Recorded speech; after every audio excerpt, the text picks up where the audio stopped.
Здравствуйте, уважаемые коллеги. Благодарю за возможность стать частью такого масштабного мероприятия. И сегодня хотелось бы поговорить о клинических аспектах лечения пациентов с апноэ и храпом на стоматологическом приеме. Говоря об актуальности вопроса, хочется спросить, есть ли в зале стоматологи? Поднимите руки, если есть.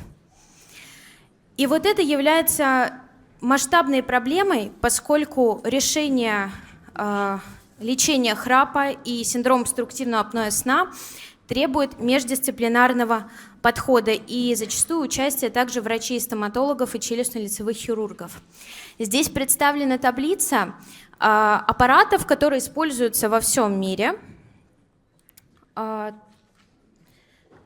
И говоря о показаниях, еще в 1995 году посмотрите, какие были ограниченные показания к использованию внутриротовых устройств для лечения храпа и апноэ. Это не осложненный храп, это легкая степень апноэ и непереносимость ПАП-терапии.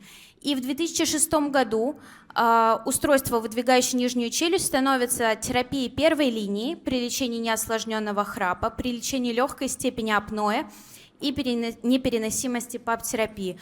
Позволю себе не останавливаться на патогенезе. Принцип работы устройств, выдвигающих нижнюю челюсть, заключается в выдвижении нижней челюсти и стабилизации ее положения путем содействования переднему тракционному ее смещению.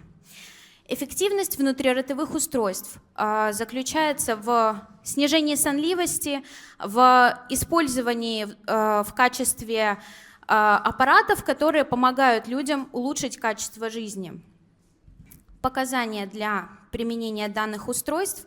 Как мы уже сказали, это не осложненный храп, это терапия первой линии при легкой степени апноэ и замена СИПАП-аппарата. Также при плохой приверженности к неинвазивной вентиляции легких в режиме ПАП-терапии и у пациентов с высоким хирургическим риском. Ограниченно применяются при затруднении носового дыхания. Необходимость санации полости рта является достаточно важным критерием перед лечением пациентов с апноэ или неосложненным храпом. Мы не можем лечить пациентов, у которых не закончен рост и процесс формирования челюстей. Недостаточно зубов для надежного удержания внутриротового устройства, имеются заболевания зубов и десен, открывание рта незначительно, ограничение открывания рта мешает введению внутриротового устройства в полость рта или скученность зубов и особенности прикуса, которые не позволяют устройство непосредственно ввести в эксплуатацию. Здесь представлен наш пациент, который обратился к нам для изготовления внутриротового устройства. Зубы его не беспокоили. Его интересовало только изготовление внутриротового устройства, в чем пациенту было отказано, пациент был направлен на терапевтическую санацию. Здесь также представлен пациент. Включите видео, пожалуйста. Говоря о том, что обязательным условием является наличие не просто достаточного количества зубов, но зубов здоровых в полости рта пациента. Пациент пользуется вот такой интересной конструкции уже в течение длительного времени. Говоря о взаимосвязи прикуса и развитии синдрома обструктивного апноэ сна, мы видим, что среди наших пациентов, мы проанализировали 68 пациентов, среди них у 37% ортогнатический прикус, дистальный у 26%. Посмотрим на этот клинический случай. У пациента ортогнатический прикус, он прошел ортодонтическое лечение, ортодонтическую коррекцию. И, казалось бы, предрасположенности по состоянию прикуса у него не должно быть к апноэ, но у пациента апноэ средней степени тяжести. А теперь мы посмотрим на его фотографии.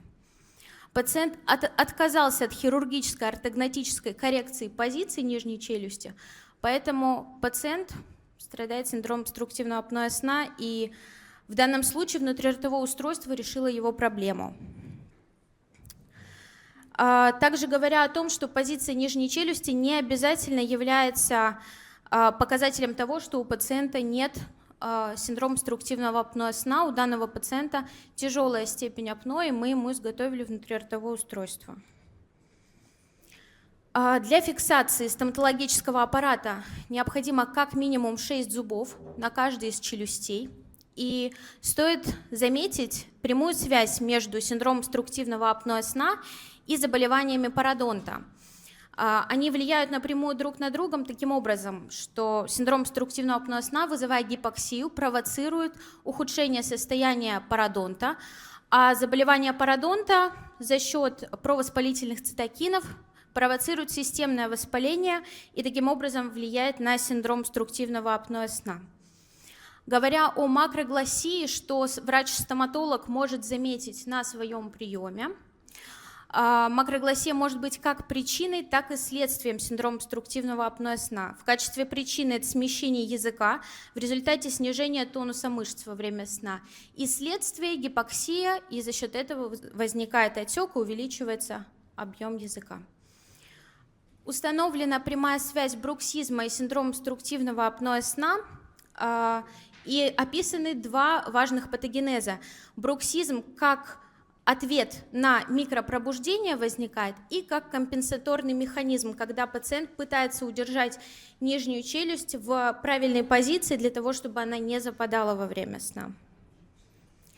Для наших пациентов мы проводим модельный анализ для оценки состояния.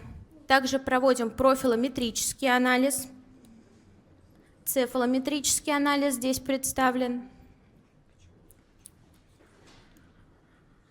Стоит сказать, что установка внутриротового устройства требует длительного наблюдения и периода адаптации.